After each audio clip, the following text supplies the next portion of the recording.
Recently, a shocking incident occurred at the famous Gyeongbokgung Palace in Seoul, South Korea. A pair of tourists, suspected to be from China, were filmed urinating side by side beneath the ancient stone walls of the Joseon Dynasty's main palace. The video, once exposed, has caused widespread shock in society. According to South Korean media, JTBC's program, Incident Class Leader, the incident occurred at noon on November 10th, near the stone wall by the Sinmu Gate of Gyeongbokgung Palace. Witnesses recorded footage showing a middle-aged man squatting in the bushes to relieve himself, holding toilet paper to take care of his needs. A patrolling police officer noticed the unusual behavior and immediately intervened. A woman dressed in white pants was also squatting beside the man in a similar position. After a while, she stood up and left, leaving an unknown stain on her white pants. The man then staggered out of the bushes. The entire scene was captured on video. The whistleblower recalled, at that time, dozens of Chinese tourists were visiting Gyeongbokgung Palace. This couple was likely part of the group. It was later learned that the man in the controversial video was a Chinese tourist in his 70s. At 3:30 p.m. on November 10th, the man was fined 50,000 Korean won, approximately 34.4 USD according to the law. However, the woman in the video was not penalized. The specific reasons have not been disclosed. Gyeongbokgung Palace, built in 1395 during the Joseon Dynasty, is the largest of the dynasty's 5 royal palaces and a major historical landmark. It is also one of Seoul's most popular tourist attractions. The uncivilized behavior at the site created a stark contrast to the royal atmosphere of the palace, which left many astonished. The person who uploaded the original footage shared on social media that the video was filmed by a friend in the afternoon and sent to him. He expressed strong dissatisfaction in the post, writing, "I can't believe this actually happened in front of my friend. I completely can't accept it." The post received numerous comments from South Korean netizens, including, "This behavior is beyond imagination," and "We have so many public toilets in our country." As early as 2018, the Seoul city government announced regular inspections and management of the city's 20,554 public toilets. An official document noted that the city has 20,554 public toilets, 8,000 staff, and weekly rechecks of key locations. In other words, finding a toilet in a first-tier city like Seoul has never been a problem. The public urination incident on that day is hard to justify as a lack of available toilets. However, investigations revealed that this was not the first time Chinese tourists were accused of urinating in public in South Korea. On October 6 to October 7, a netizen posted about witnessing a woman with a child urinating at Yongmyeori Coast in Jeju City. The netizen described, "Used wet wipes were left by the side and later floated into the sea." Yongmyeori Coast is a national natural monument in South Korea, named for its coastline resembling the head of a dragon. The netizen speculated that the person involved was likely a Chinese tourist. These two incidents, occurring in close proximity and at popular tourist sites with dense crowds, have made it easier to generalize individual misbehavior as a group label. After the THAAD incident in 2019, tourism between China and South Korea cooled for a while, but gradually picked up after the pandemic. According to data from the Korea Tourism Organization, the number of Chinese visitors to South Korea surged to 8.2 million in 2023. However, this rise in visitors was accompanied by an increase in uncivilized behavior. Some tourists were seen shouting loudly on the streets of Seoul, others were caught vandalizing and even climbing on locations used in Korean dramas. Since September, South Korea temporarily allowed Chinese tourists to enter without a visa, leading to a large influx of Chinese visitors. Recently, young Chinese tourists have also sparked a Seoul syndrome trend on platforms like Douyin and Xiaohongshu, sharing their travel impressions after visiting South Korea. According to reports from South Korean media outlets such as Seoul Economy and the National Daily, the Korea Tourism Organization's data lab released data on November 15, showing that after the COVID-19 pandemic and the recovery of the tourism industry, the number of Chinese tourists visiting South Korea has been steadily increasing. It is estimated that in 2024, around 4.6 million Chinese tourists visited South Korea, double the 2 million recorded in 2023. Major Chinese social platforms have also sparked a Seoul travel trend, with many young Chinese travelers sharing positive reviews of their trips to South Korea, such as receiving help from locals with directions or capturing beautiful travel memories of the Han River or Namsan Tower. Nonetheless, while Chinese tourists are drawn to South Korea, the visa exemption policy has led to rising anti-China sentiment in Korean society. Recently, the number of anti-China banners on the streets has dramatically increased. On September 29, a conservative group in Seoul held a rally against the trial visa exemption for Chinese tourists.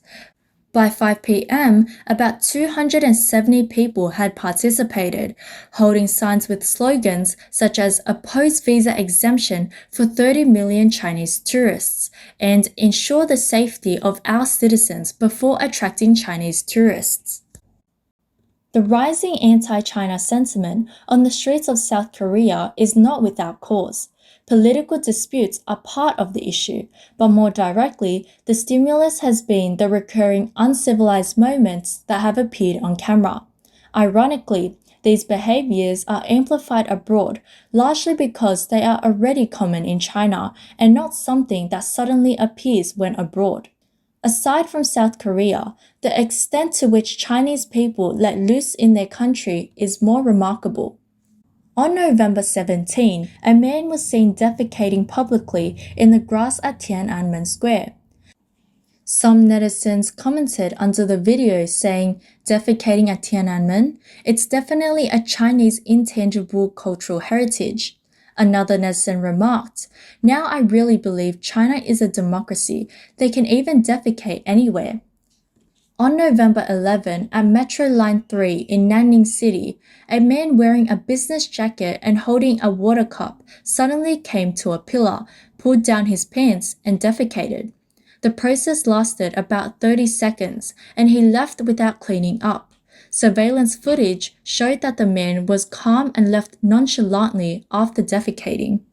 On January 15, in Suzhou City, a man on Shihu West Road amidst traffic took off his pants and defecated in the street.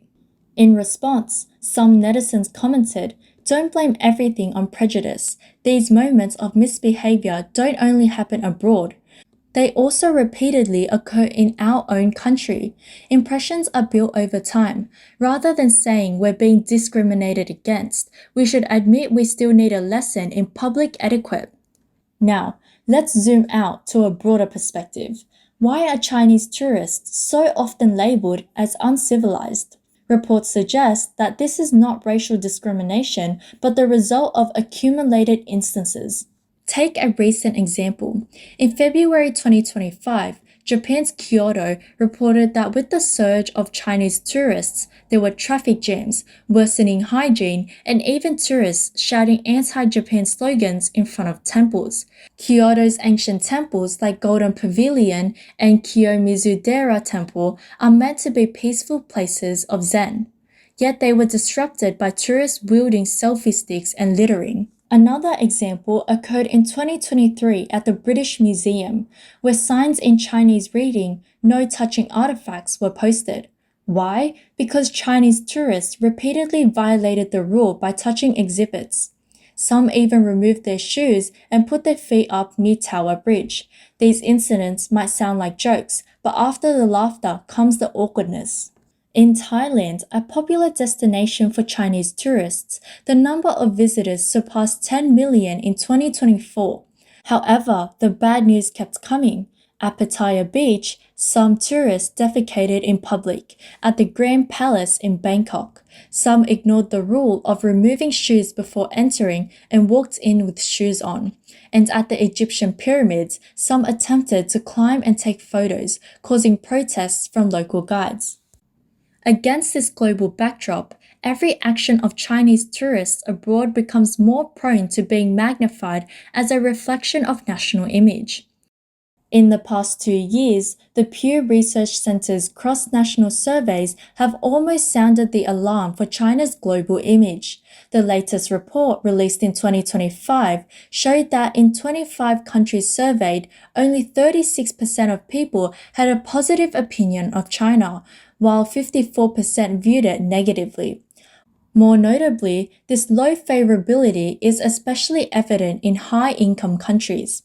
In mature democracies like Europe, the US, Japan, South Korea, and Australia, positive evaluations of China often drop to 30% or even lower.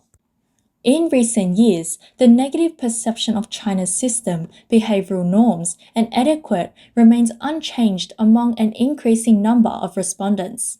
What's even more concerning is that while these views have somewhat softened among younger generations, they remain relatively low. In other words, even among the more open-minded, diverse, and globally connected youth, there have been no significant shift in their overall impression of China. But here's the problem. Why do these uncivilized behaviors keep happening? And why are they repeatedly magnified abroad? Where does the true cause lie? Digging deeper, the issue extends beyond individuals. Education failure is key. China's education system, though seemingly strict and focused on discipline, has long trained children to be score machines, while really teaching them to be modern citizens who can live decently in public places. In today's schools, civilization education is often superficial, limited to slogans. Whether it's speeches during flag-raising ceremonies, propaganda on walls, or essays about civilized students memorized in language classes.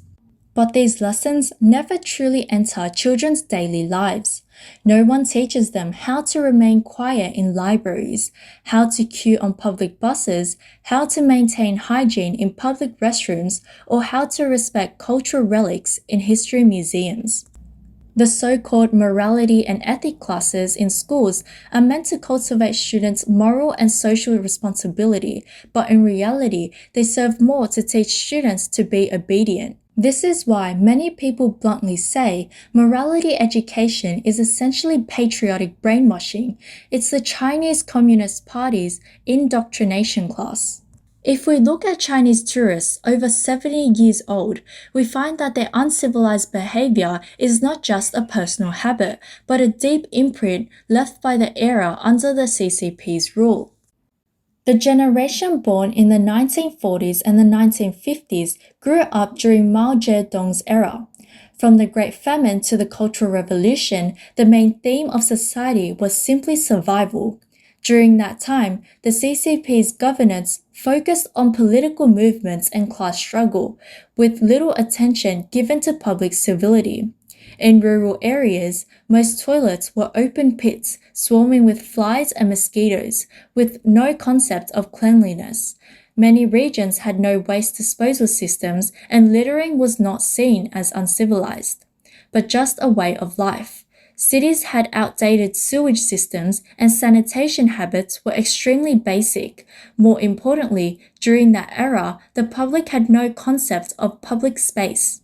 In such an environment, it was impossible for people to develop the public manners that modern society requires because civility needs stability, safety, systems, and education, none of which were available at that time. More deeply, the CCP never provided real civic education to this generation. From a young age, they were taught politicized ideological education, loyalty to the collective, obedience to the leader, and task implementation, but never learned public rules, social responsibilities, or cross-cultural etiquette. As a result, when they grew up, They naturally lacked dining etiquette and awareness of public order and cross-cultural sensitivity because these skills were never taught. So, when these individuals from the 1940s and 1950s finally had the chance to travel abroad, they carried with them survival logic shaped over decades. The quicker you grab, the smarter you are. Public space has no owner, and rules change depending on the situation. This behavior was tolerated at home, but once abroad, facing mature systems and sensitive cultural environments, all the gaps became immediately apparent. Thus, uncivilized behavior is never just a personal mistake of a tourist. It is the result of decades of education structure, social environment, and national governance. On the other hand, many long-standing issues within China's domestic social structure have also led to today's uncivilized phenomena. A clear example is China's public facilities, especially its toilet system. After the urban toilet revolution, the number and cleanliness of public restrooms in first-tier cities have greatly improved. But in vast rural areas, suburban areas, and remote regions, the reality of few distant and dirty toilets still exists. Many people grew up in environments with poor toilet conditions, which led to the habit of finding a hidden corner to solve the problem in emergencies. Cultural factors are also crucial. Traditional Chinese culture emphasizes restraint and reserve, but due to the Communist Party's destruction of traditional culture, this restraint has not genuinely extended to public space awareness. Instead, under the collective influence of modern society, it has transformed into another form of herd mentality.